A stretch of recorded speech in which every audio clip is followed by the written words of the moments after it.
¿qué tal? Mi nombre es Cristina y mi compañera es Mariel. Estamos realizando nuestro servicio social y somos voluntarias en CEFODE.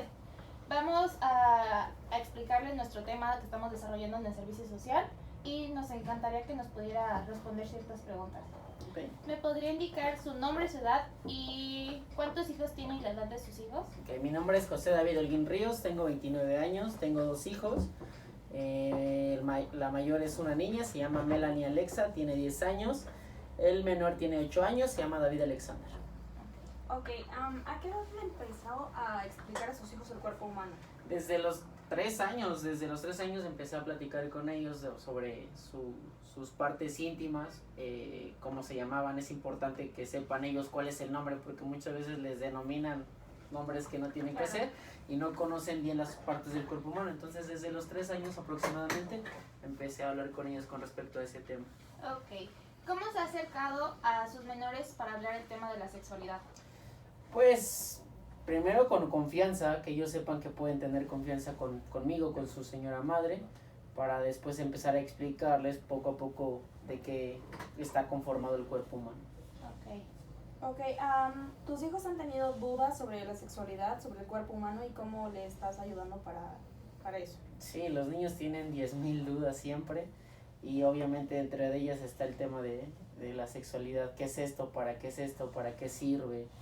Entonces, bueno, conforme a su edad hay que irles explicando poco a poco esa parte de su cuerpo que es tan importante. Ok.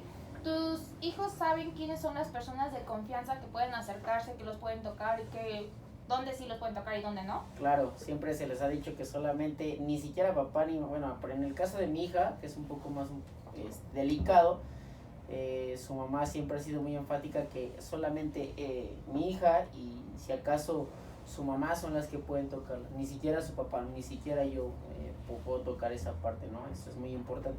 Y con respecto a mi hijo, pues no, hay más confianza de que tanto conmigo como con su mamá puede pues tocarle, porque por ejemplo en alguna edad yo todavía le enseño cómo lavarse bien esa parte del cuerpo, o sea, le enseño cómo asearse, entonces es más flexible esa parte con él. Ok. ¿Qué piensas de la educación sexual temprana? Que pienso que es importante, que este país está muy atrasado en eso, que si hubiera una educación sexual temprana a lo mejor evitaríamos muchas violaciones, acosos, muchas cosas. Entonces sí creo que estamos muy atrasados como país, pero sí es importante que la educación sexual temprana se toque desde muy temprana edad, valga la redundancia. Claro. ¿Tú considerarías importante que a edad temprana tus hijos recibieran una educación sexual por ejemplo, en preescolar? Sí, por supuesto, sin duda. Si lo hacemos en casa y si lo refuerzan en la escuela sería fundamental para que ellos crezcan conscientes de lo que puede pasar y los riesgos que pueden correr si llegara a pasar algo, ¿no? Claro. Y respecto con la pregunta anterior, ¿cuáles crees que serían tus implicaciones para que una autoridad competente, en este caso los maestros, los psicólogos, los pedagogos, les enseñen a tus hijos la educación sexual? Bueno, de entrada que sea gente profesional, que la escuela que tenga, que imparta o los maestros más que nada que impartan esa materia, por decirlo así, sean personas profesionales y que sean avaladas por la escuela, ¿no? Que previo a ello se les haga un estudio, o sea, que haya un tema de que son personas confiables. Y punto 2, creo que es importante que los papás estén en esas pláticas, clases o como sea. Claro. ¿Sabes lo que se encuentra plasmado en el artículo 3º constitucional? Sí, habla de la educación, de que es laica y gratuita. Ok. Respecto al artículo 3º que dices que se habla de la educación, ¿crees que sea conveniente una reforma donde sea un derecho y una obligación la educación sexual temprana? Pues sería muy importante que así fuera. Considero que sí es un tema relevante y sí sería bueno agregarle ahí unos párrafos en donde indique que la educación sexual sea obligatoria, así como habla de la educación laica y gratuita, pues que se abra un parrafito en donde específicamente hable de la educación sexual para que sea obligatoria en todas las escuelas. Ok. ¿Qué piensas sobre el abuso sexual y la violación infantil? ¿Qué pienso? Es una basura, es una escoria. es la escoria de la sociedad, eso no debería de pasar, lamentablemente pasa mucho. Y también pasa mucho porque los padres no estamos al pendiente de los hijos, porque no tienen una educación sexual, los niños,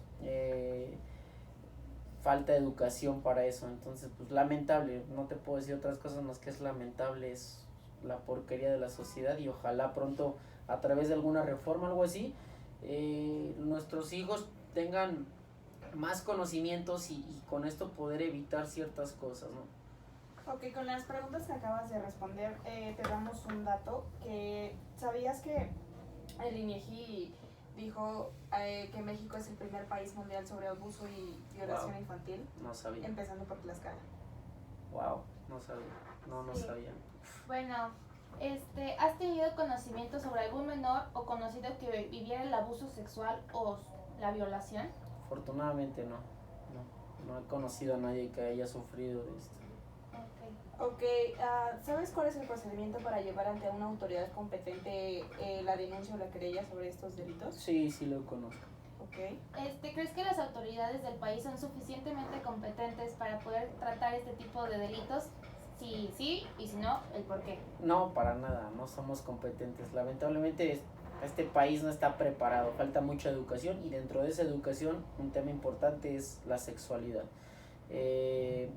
Creo que va de la mano que haya una legislación o algo sobre el artículo 3 para que pueda ser obligatorio ese tema, pero no obstante también las autoridades tendrían que aportar para que sean más eficientes, ¿no? No es competente, lamentablemente puede llegar un niño violado, una persona violada, y pues tarda mucho el procedimiento, ¿no? Cuando debería ser muy rápido para que las personas que cometieron ese delito de inmediato sean puestas a disposición y cumplan su sanción correspondiente. Claro. Nada más para finalizar, tú como padre de familia y en tu profesión, ¿qué aportarías o qué implicarías para poder tratar este tipo de temas, o cómo podrías ayudar para prevenir? Bueno, como padre ahí es una tarea importante, ¿no? Hay que estar con ellos, siempre hay que estar al pendiente, hay que estar presentes, es importante.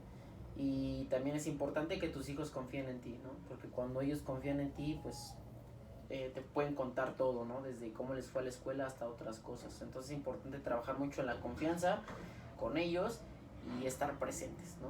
Con respecto a las autoridades, pues bueno, habría que ser un poco más estrictos, habría que legislar ese artículo, habría que implementar ciertas medidas más fuertes para este tipo de personas que cometen estos delitos, ¿no? Y a lo mejor de la mano la sociedad y la autoridad, pues bueno, podrían hacer cosas importantes para que se eviten todos estos tipos de acosos y violencias. Ok, bueno, de nuestra parte sería todo. Muchas gracias por la entrevista y pues esperemos volvamos a vernos. Gracias. Gracias.